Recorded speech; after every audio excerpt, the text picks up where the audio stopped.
Full Moon sale ಬೆಳಗ್ಗೆ 9 ಗಂಟೆಯಿಂದ ರಾತ್ರಿ 12 ಗಂಟೆವರೆಗೆ ಆಗಸ್ಟ್ 28 ಒಂದು ದಿನಕ್ಕೆ ಮಾತ್ರ. ಹಾವೇರಿಯ ರಾಣೆಬೆನ್ನೂರು ಕ್ಷೇತ್ರದ ಶಾಸಕ ಪ್ರಕಾಶ್ ಕೋಳಿವಾಡ್ಗೆ ಟ್ರಾಫಿಕ್ ಪೊಲೀಸರು ದಂಡದ ಬಿಸಿ ಮುಟ್ಟಿಸಿದ್ದಾರೆ. ಹೆಲ್ಮೆಟ್ ಇಲ್ಲದೆ ಬುಲೆಟ್ ಬೈಕ್ ಚಲಾಯಿಸಿದ್ದಕ್ಕೆ 500 ರೂಪಾಯಿ ಫೈನ್ ಹಾಕಿದ್ದಾರೆ. ಆಗಸ್ಟ್ 25ರಂದು ಶಾಸಕನಿಂದ ನಿಯಮ ಉಲ್ಲಂಘನೆಯಾಗಿದೆ. ಹೀಗಾಗಿ ರಾಣೆಬೆನ್ನೂರು ಟ್ರಾಫಿಕ್ ಪೊಲೀಸರು ಶಾಸಕ ಪ್ರಕಾಶ್ ಕೋಳಿವಾಡ್ಗೆ ನೋಟಿಸ್ ಕೊಟ್ಟಿದ್ರು.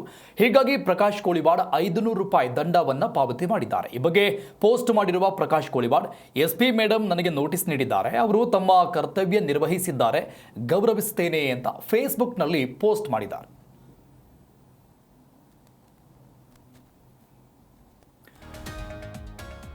ಕಟ್ಟಿರುವಂಥ ಬಿಲ್ನ ಫೋಟೋವನ್ನು ಕೂಡ ನಾವು ನೋಡ್ತಾ ಇದ್ದೀವಿ.